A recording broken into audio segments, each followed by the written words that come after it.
In the spring of 2003, Christine Paolilla was having the best year of her life. She had gone from the most bullied girl at Clear Lake High School in Houston, Texas, to one of the most popular. Her classmates had just voted her Miss Irresistible.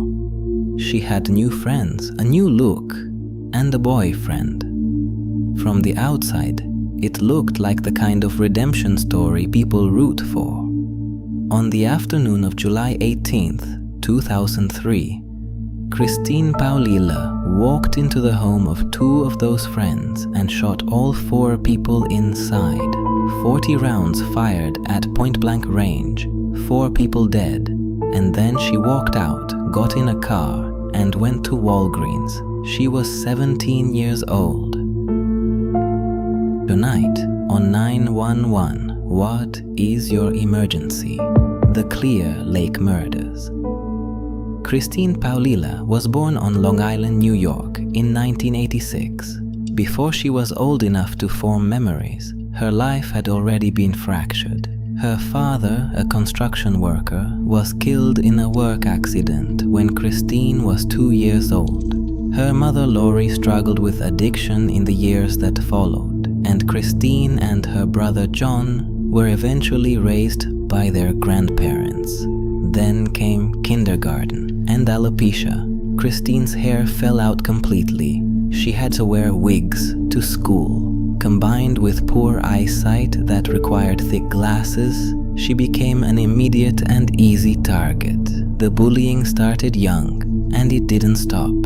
By the time her mother had recovered from addiction and the family had relocated to Clear Lake City, Texas, a quiet suburb southeast of Houston, the kind of neighborhood where NASA engineers bought houses and kids rode bikes to school, Christine was a teenager who had spent her entire life on the outside looking in, shy, self-conscious, and desperate to belong somewhere. Then Rachel Colorautis and Tiffany Rowell found her. Rachel and Tiffany were popular, the kind of popular that in a suburban Texas high school in the early 2000s meant something. They were pretty, they were social, and for reasons that people who knew them described as genuine kindness, they decided to take Christine under their wing. They taught her how to do her makeup, they helped her with her clothes, they introduced her to their friends and brought her into their world. It worked. Christine transformed, the wigs got better, the confidence grew. By 2003, her classmates had voted her Miss Irresistible.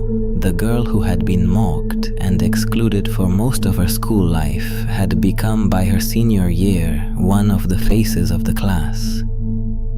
But underneath the transformation, something was rotting. Christine had started using drugs, and she had started dating Christopher Snyder. Chris Snyder was 21 years old when he and Christine began their relationship in 2003.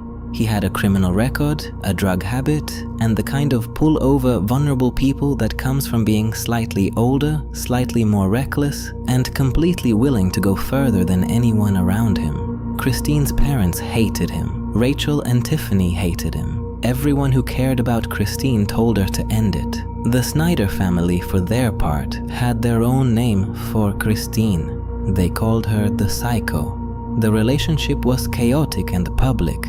Christine was reportedly possessive and volatile. She would hit Snyder if she thought he was looking at another girl. She would lick his face in public. They argued loudly, used drugs together, and fed the worst impulses in each other. By the summer of 2003, Kristen and Chris were deep into drug use, and Tiffany Rowell's house had something they wanted. Tiffany kept drugs at her home. Christine knew this. She had been inside that house dozens of times as a friend. She knew the layout. She knew who would be there. The plan, according to what would later emerge at trial, was simple. Go to the house, take the drugs, and leave. That was never how it was going to end. It was a Friday afternoon. the middle of summer, Rachel Coloroutis and Tiffany Rowell were at Tiffany's house at 1824 Wooded Estates Drive in Clear Lake City. With them were two young men, Marcus Presella and Adalbert Sanchez. Adalbert had moved to Clear Lake recently, away from violence on Houston's north side, trying to build something better for himself. He had been in the neighborhood for barely 2 weeks. Christine and Chris arrived at the house carrying two weapons, a 9mm semi-automatic pistol and a .38 caliber revolver. What happened inside that house took only minutes. All 4 people present were shot multiple times at close range. More than 40 rounds were fired in total. Rachel Coloroutis did not die immediately. She was shot multiple times but tried to crawl toward a phone to call for help.